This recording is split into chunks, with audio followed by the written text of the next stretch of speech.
how's it going? This is Iron Seagull here with a video that I don't think anybody expected. I didn't expect it. Yep, this is a speed build that you're watching, and not just any ordinary speed build. No, it's a dive lot. Because I'd been promising for a while that I would build a dive lot for my Midnight Sun Challenge on the island of Duneoog. So now I have finally gotten around to it, and I was like, hey, wait, this would be a good opportunity to do a speed build.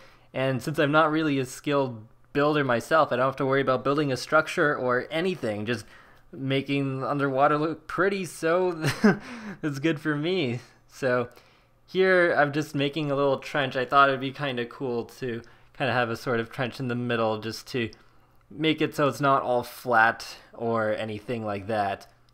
I was so on the fence with this. I wasn't sure if I chose a lot size that was too big, because this is a 50 by 50 lot, and I was thinking at the beginning, should have I done like 40 by 40, something a little bit smaller and easier to do, but I was like, yeah, I think it's okay. I'll have more room for creativity if I come up with more things as I go along later. So yeah, usually one of the first things I do when I build a dive lot is to place a lot of kelp along the outer edges, and especially with the way that they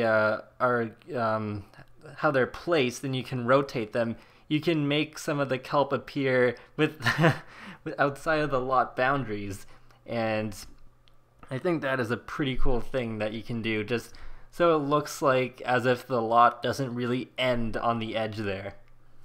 And now you can see I've placed that big sort of centerpiece rock, and I'm just putting some plants around it just so it looks a little bit better. And yeah, I love having Sims like swim around and through it. So I was like, yeah, that's an absolute must to include. And oh yeah, so now I'm just lowering the terrain a little bit just so it doesn't look, again, like completely flat and looks a little bit more natural. And now I'm making a really deep spot over here where I'm going to put one of the dark caverns where your Sims can actually go inside like a rabbit hole and possibly find treasure or woohoo if that's what your Sims are into doing underwater. So yeah, I did kind of debate with myself, oh, is this big enough? But yeah, it worked out in the end. I tried to kind of lower the terrain a little bit around it, but I was thinking, no, that wasn't really working with the object placements, and then I just placed the cavern and then adjusted the terrain around it afterwards. So now I'm just raising the land a little bit around there too, and putting some plants and rocks down just to make it look a little bit more lively. And I think in a minute you'll see a technique I use where I'll use some of the rock terrain from Supernatural, and then I'll put some coral on it so it doesn't look too blah and looks like it has a little bit more life. Oh yes, and the seagrass helps give more life too. And there you go, let's place some more kelp, and the camera is just, I mean, the camera in The Sims 3 in general is just ugh, but in dive lots, it is so bad. That's why you see the camera constantly break the surface a lot.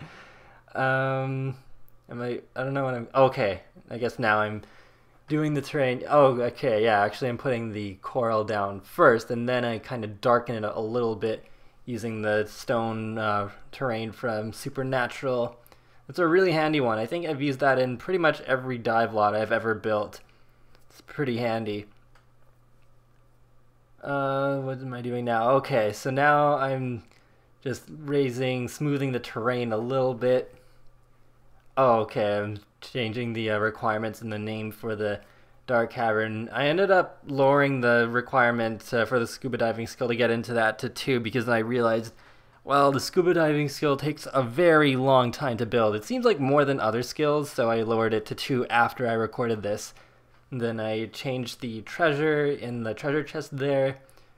So yeah, I wasn't really sure if I wanted to make like another huge hole in the terrain again. I was like, yeah, maybe not. I'll just put it near the top. It'll make it hard to open. I think I made it like, I can't remember. I think it was level 5. It was either level 5 or level 7 that I made the requirements. And then I put some surface shark spawners and a regular fishing spawner on the top, a rare ocean spawner, so that there's a little bit to do on the surface as well if your sim doesn't have any scuba diving skill.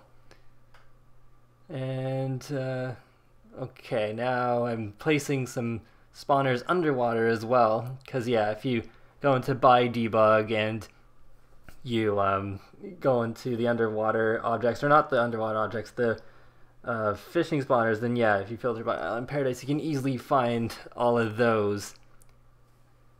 Now it looks like I'm going back to the little centerpiece and putting some more terrain around there so it doesn't look too flat, because yeah, to me it looks kind of weird if it's all just sand. And now I'm placing some more of that seagrass.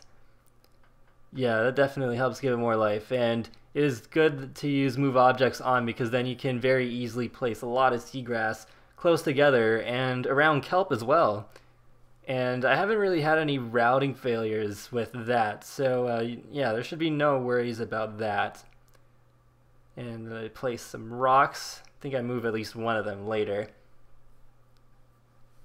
Now I'm placing some more rocks over there, just because that area was a little bit empty, so I decided to give it life. Woot.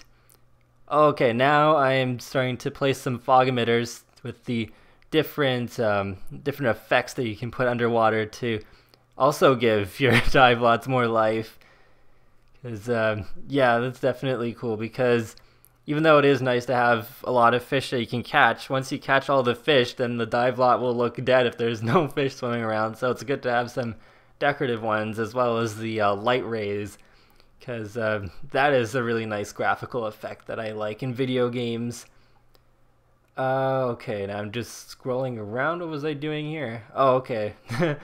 Doing some more terrain editing.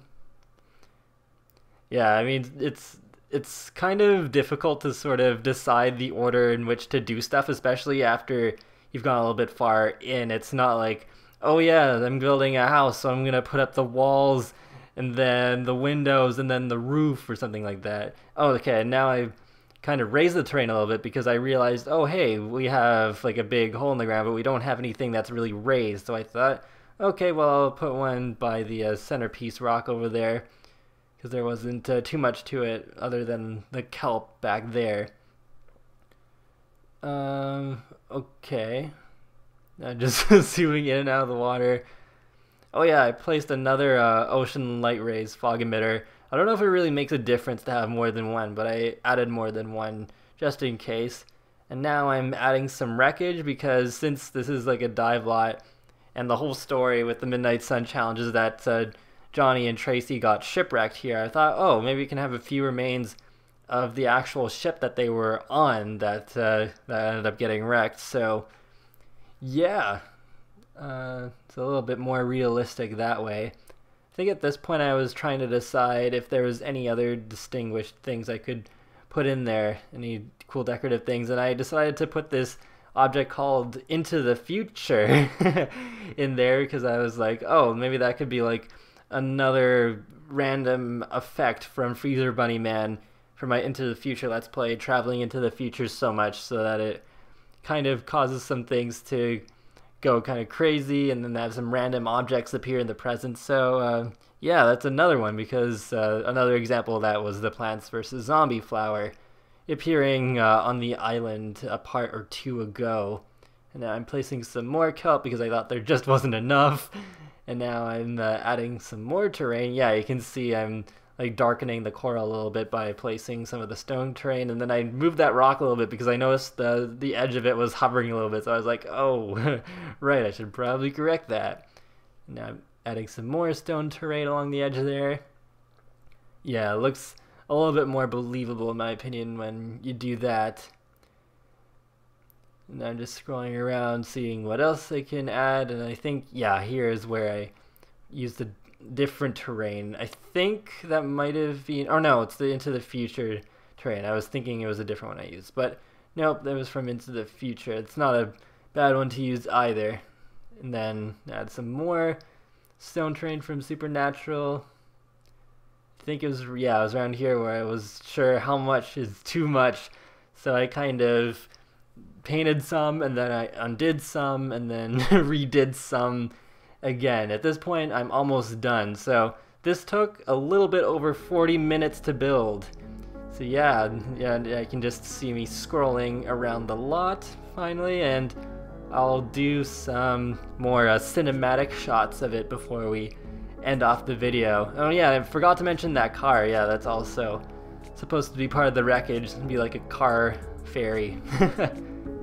So yeah, that's pretty much it. So let me know in the comment section below what you think of this. I don't know if I'll do any more speed build dive lots, but it was definitely something I wanted to try out. And because that dive lots don't really work when placed in other save files, I am not going to be uploading this, unfortunately. So yeah, sorry about that. But you will see this dive lot in the rest of my Midnight Sun Challenge Let's Play, so it won't be the last time you're seeing this lot. So yeah, be sure to leave a like or comment or even subscribe, whatever you feel like doing, because it lets me know that you like my channel and my videos, and it helps you more easily keep up to date with my latest videos. So yeah, I will talk to you later guys, and have a great day.